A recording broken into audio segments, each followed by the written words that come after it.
Hey guys, 2022 Audi E-Tron GT. We actually are changing the entire color of this vehicle from a beautiful, I want to say mantis green, to a satin dark gray by 3M. Has some beautiful metallic in it. We're also going to be doing the calipers the right way, as we call it, wrap your ride team done right.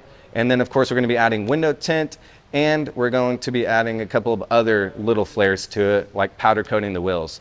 Stay tuned, take a look at the transformation, hit that subscribe. So I forgot a little tidbit about this car, guys. This client paid $150,000 and waited 6 months for it to come in Nardo Gray. Imagine showing up to a dealership after waiting 6 months and $150,000 and it's not the right color. Can you imagine if a client came to us and said, hey Nick, I need a particular color. We sold them the color, and then of course they showed up 6 months later and their car was wrapped a totally different color.